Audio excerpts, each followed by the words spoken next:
നീ ഇവിടെ ഇങ്ങനെ നേരം വിളിപ്പിക്കുകയാണോ? വാ പോയി കിടക്കാം. വേണ്ട, ചേട്ടൻ പോയി കിടന്നോളൂ. അപ്പൊ നീ? ഞാനിവിടെ തറയിൽ കിടന്നോളാം. നീ വെറും വണ്ടിയാണല്ലോ. വാ. വേണ്ട, എന്നെ തൊടണ്ട. നമ്മുടെ വിവാഹം രജിസ്റ്റർ ചെയ്യുന്നവരെ എന്നെ തൊടരുത്. നാളത്തെ രജിസ്ട്രേഷൻ വെറും ഒരു ചടങ്ങല്ലേ. എനിക്ക് നിന്നോട് സ്നേഹമാണ്, നിനക്ക് എന്നോട് സ്നേഹമാണ്. നമ്മൾ വിവാഹം കഴിക്കാൻ തീരുമാനിച്ചു, അത് നാളെ നടക്കും. അപ്പൊ പിന്നെ നമ്മൾ അന്യരാണ്. നമ്മൾ ഇപ്പോഴേ ഭാര്യ ഭർത്താക്കന്മാരല്ലേ. അതാ ഞാൻ വേണ്ടെന്ന് പറഞ്ഞത്. നാളെ വിവാഹം കഴിഞ്ഞ് ഞാൻ ചേട്ടന്റെ ഭാര്യയാകാവൂ, ചേട്ടന്റെ ഭർത്താവാകാവൂ. അത്ര പിടിവാശിയൊന്നും എന്നോട് വേണ്ട. ഞാനും വലിയ നിർബന്ധക്കാരനാ. ഞാനൊന്നും തീരുമാനിച്ചാൽ മറുത്ത് പറയുന്നതോ വിസമ്മതം ഭാവിക്കുന്നതോ എനിക്കിഷ്ടമല്ല. ഞാൻ നിന്നെ എന്റെ ഭാര്യയാക്കാൻ തീരുമാനിച്ചു. അതിന് മറ്റാരുടെ എതിർപ്പും സമ്മതവും ഞാൻ അംഗീകരിക്കുന്നില്ല. എനിക്ക്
എന്നെ രക്ഷിച്ച ആ ചേച്ചി എന്നെ കൊണ്ട് സത്യം ചെയ്യിച്ചില്ലായിരുന്നെങ്കിൽ അച്ഛനെ കാണാൻ ഞാൻ ജീവനോട് വരില്ലായിരുന്നു.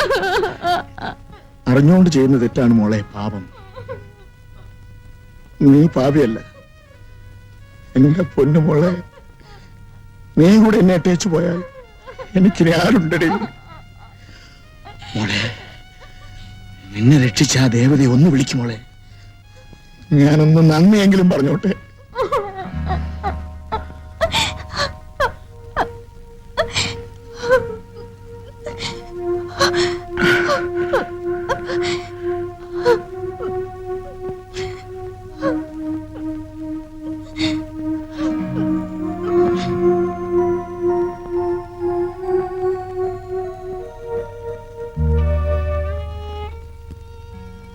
രാധമ്മയോ?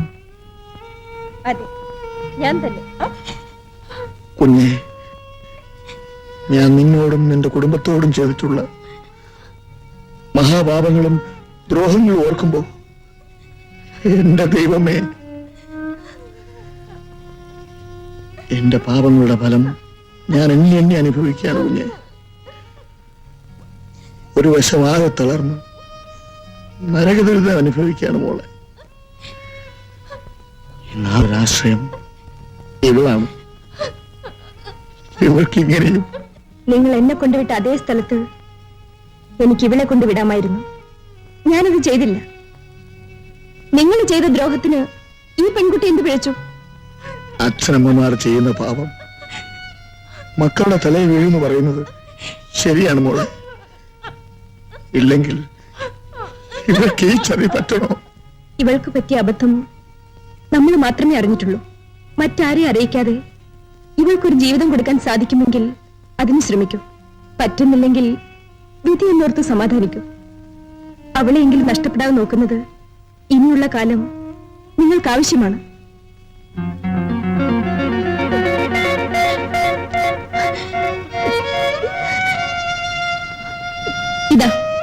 കുറച്ച് പണം. നിങ്ങൾക്കിന്ന് ഇതാവശ്യമാണ്.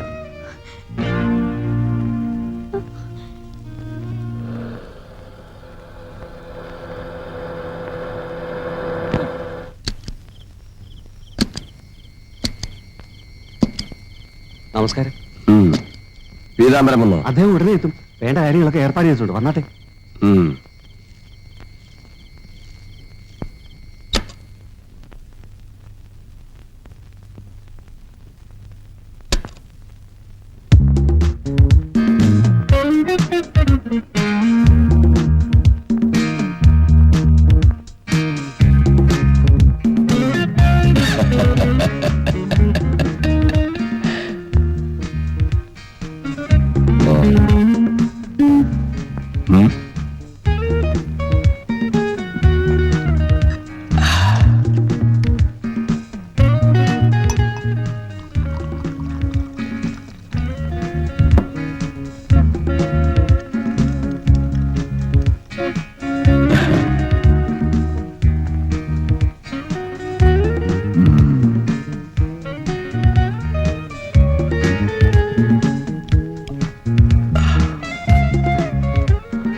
രാവുണ്ണി ആള് വീരൻ തന്നെ.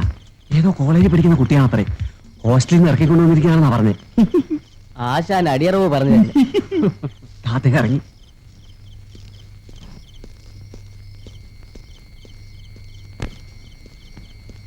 ആ, മിസ്റ്റർ പീതാംബരന്റെ ഏർപ്പാടുകളെല്ലാം ഭംഗിയായി. ഞാൻ നിൽക്കുന്നില്ല, ഇന്ന് തന്നെ അങ്ങ് എത്തണം. അപ്പൊ നാളെ ഞാൻ വന്ന് കാണാം. ആയിക്കോട്ടെ. മിസ്റ്റർ പീതാംബരൻ, ആ കുട്ടിക്ക് ഇന്ന് തന്നെ ഹോസ്റ്റലിൽ പോകാൻ പറ്റില്ലെന്നാ പറയുന്നത്. നാളെ വിട്ടാ മതി. അതൊക്കെ ഞാൻ നോക്കിക്കോളാം. ആശാൻ പോണം. ആ,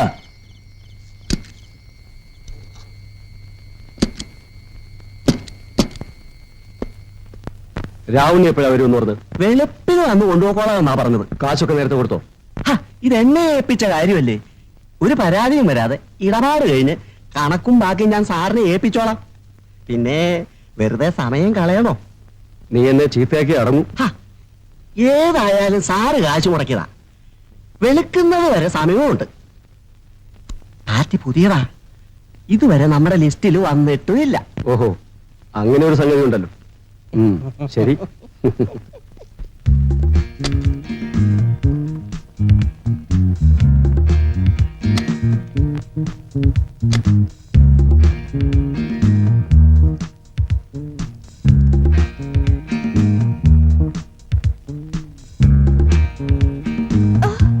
ഡാഡി,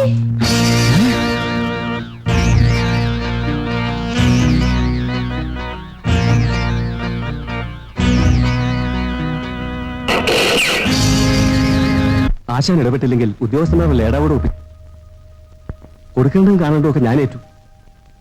സംഗതി ആത്മഹത്യയായിരിക്കണം. പെൺകുട്ടി ഏതാണെന്ന കാര്യം പുറത്തറിയരുത്. നമുക്ക് രണ്ടുപേർക്കും ആപത്താണ്. ശരി, അതെ ശരി, ഞാൻ പിന്നെ വിളിക്കാം.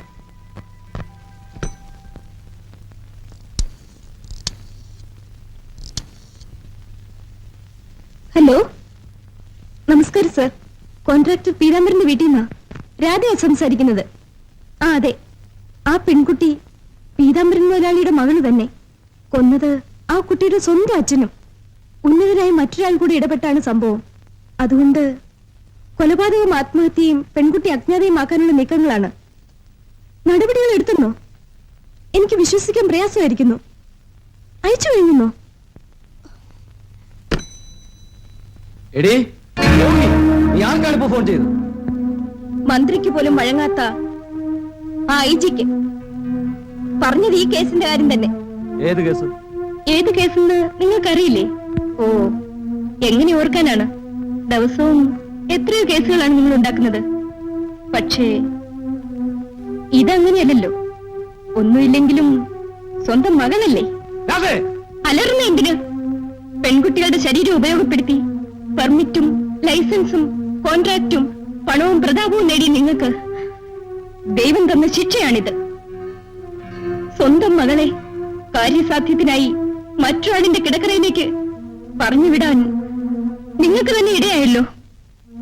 ആരെയും എന്തും ചെയ്യാനും മടിക്കാത്ത ഒരു ഭയങ്കര ക്രിമിനലാണ് നിങ്ങളെന്ന് എനിക്ക് മനസ്സിലായതുകൊണ്ടാണ് നിങ്ങളെ നിയമത്തിന്റെ മുമ്പിൽ നിർത്തി ശിക്ഷിപ്പിക്കണമെന്ന് ഞാൻ തീരുമാനിച്ചത്.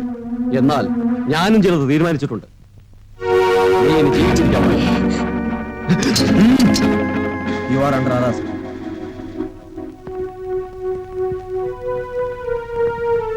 രാധയെ കണ്ട് മാപ്പ് പറയാൻ എനിക്കിതുവരെ സാധിച്ചില്ല. ഞാൻ രാധയോട് പൊറുക്കാനകത്ത് അപരാധം ചെയ്തിട്ടുണ്ട്.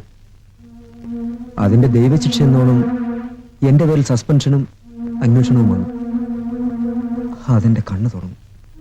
ഞാൻ മനം നൊന്ത് ഈശ്വരനോട് മാപ്പിന് അപേക്ഷിച്ചു. ഉദ്യോഗത്തിൽ തിരിച്ചു കയറിയപ്പോൾ നീ പറഞ്ഞ വാക്കുകളാണ് എന്റെ ഓർമ്മയിൽ മാറാതെ നിന്നത്. സാധുക്കളെ രക്ഷിക്കേണ്ട നിങ്ങളാണോ എന്ന് നീ അന്ന് കരഞ്ഞു പറഞ്ഞ വാക്കുകൾ ഇന്നും എന്റെ ഓർമ്മയിലുണ്ട്. പിന്നെ അതാണ് ഇന്ന് വരെ എന്നെ നയിക്കുന്നത്. നീ എനിക്ക് മാപ്പ് തരും. നടക്ക. എന്തോ തെറ്റിദ്ധാരണയുടെ പുറത്താണ് സാർ വന്നതെന്ന് തോന്നുന്നു. മേലുദ്യോഗസ്ഥന്മാരോട് സംസാരിക്കണമെങ്കിൽ ഇവിടുന്ന് ഫോൺ ചെയ്യാം. എനിക്കിപ്പോ ആരോടും ഒന്നും ചോദിക്കേണ്ട ആവശ്യമില്ല. തന്റെ സ്വാധീനത്തിനും പണത്തിനും അപ്പുറത്ത് ഒരു ശക്തിയുള്ള കാര്യം മറക്കരുത്. ആ TV വാച്ചറെയും പെൺകുട്ടിയെയും കൊണ്ടുവന്ന ബ്രോക്കറെ കസ്റ്റഡിയിലെടുത്ത് ചോദ്യം ചെയ്തതിന് ശേഷമാണ് തന്നെ ഞാൻ അറസ്റ്റ് ചെയ്യാൻ വന്നത്. നിയമം അനുവദിക്കുന്ന എല്ലാ നടപടികളും നിങ്ങൾക്ക് സ്വീകരിക്കാം. അത് പിന്നെ now you are under arrest. നടക്ക്.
രാധേ,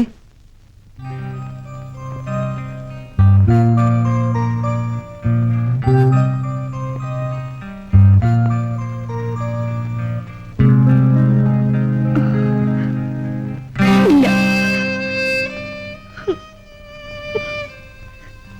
ഞാനെന്നെ തൊടാൻ പോലും അർഹയല്ല. നീ അങ്ങനെ പറയരുത്. ഒന്നും നിന്റെ കുറ്റം കൊണ്ടല്ല. എല്ലാം അറിഞ്ഞിട്ട് തന്നെയാണ് ഞാൻ വന്നത്. നിന്നെ സ്വീകരിക്കാൻ തന്നെയാണ് ഞാൻ വന്നത്. നിന്നെ ഇവിടെ നിന്ന് കൊണ്ടുപോകാൻ തന്നെയാണ് ഞാൻ വന്നത്. പാടില്ല, ഒരിക്കലും പാടില്ല. അങ്ങ് വരരുതായിരുന്നു, എന്നെ കാണരുതായിരുന്നു. അതൊക്കെ ഞാനും ആലോചിച്ചതാണ്. നീ ഇല്ലാതെ എന്റെ മനസ്സിൽ ഒരു സ്വസ്ഥതയും കിട്ടുന്നില്ല. അതുകൊണ്ട് എനിക്ക് നിന്നെ വേണം. നീ ഇല്ലെങ്കിൽ എനിക്കൊരിക്കലും ജീവിക്കാനൊക്കില്ല. എന്നെപ്പറ്റിയും എന്റെ ജീവിതത്തെപ്പറ്റിയും എല്ലാം അറിഞ്ഞിട്ടും എന്നെ വേണമെന്നും എന്നെ സ്നേഹിക്കാമെന്നും തോന്നിയത് എന്റെ ഭാഗ്യമാണ്. ഒരു വേശ്യയ്ക്കും ഇതുപോലൊരു ഭാഗ്യമുണ്ടാവില്ല. പക്ഷേ അങ്ങയുടെ നല്ല മനസ്സിന് മുതലെടുത്ത് എന്റെ കളങ്കം മറച്ചു വയ്ക്കാൻ ഞാൻ തയ്യാറല്ല. ദയവ് ചെയ്ത് എന്നെ മറക്കൂ. ഒരു നല്ല പെൺകുട്ടിയെ വിവാഹം ചെയ്ത് സന്തോഷമായി ജീവിക്കൂ. ഞാൻ ജീവിക്കണമെങ്കിൽ എനിക്ക് നീ കൂടെ വേണം. ഞാൻ കൂടെയുള്ള ജീവിതം അങ്ങേക്ക് നരകമായിരിക്കും. സമൂഹവും നാട്ടുകാരും ഒരിക്കൽ വേശ്യയായി ഒരുത്തിയെ പിന്നീട് മാന്യതയോട് അംഗീകരിക്കില്ല.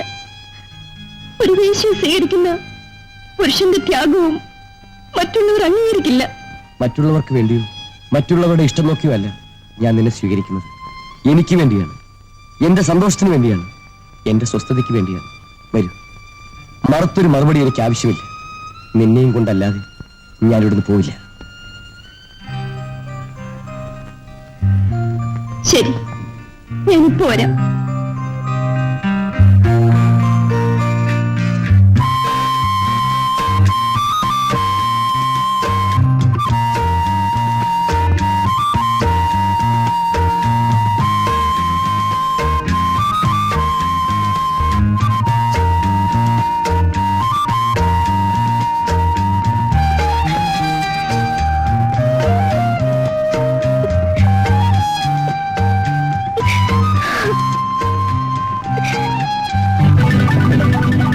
രാധേ,